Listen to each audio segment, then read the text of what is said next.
प्यार की अनोखी दास्तान। शिव और रिया का परिचय कॉलेज में हुआ था। शिव एक सरल और दिलखुश युवा था, जबकि रिया एक हंसमुख और चंचल लड़की थी। दोनों की मुलाकात पहली बार कॉलेज के वार्षिक महोत्सव में हुई।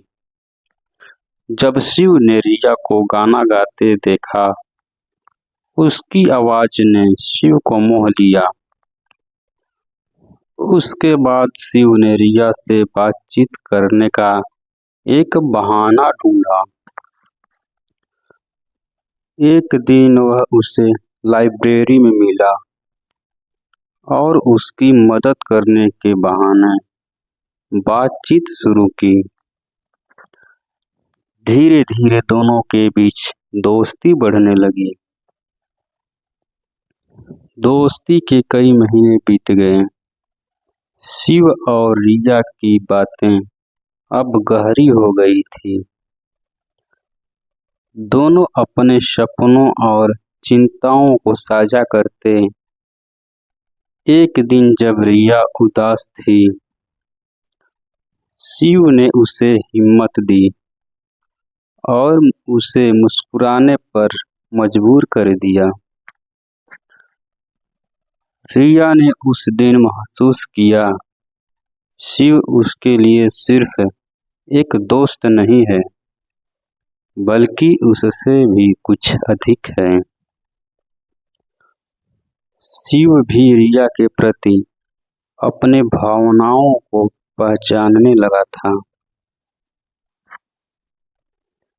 लेकिन वह डरता था कि कहीं उसका प्रेम उसकी दोस्ती को नष्ट न कर दे।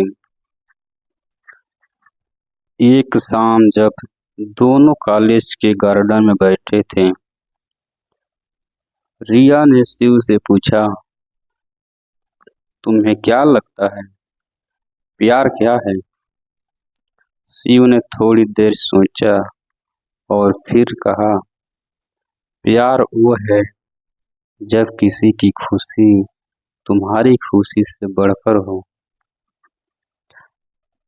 रिया ने उसकी आंखों में देखा और कहा, तुम्हें पता है, तुम्हारे बिना मुझे खुशी महसूस नहीं होती। शिव ने उसकी बातों में एक विशेष भावना महसूस की। उसने रिया का हाथ पकड़ा और कहा, रिया, मैं तुमसे बहुत प्यार करता हूँ।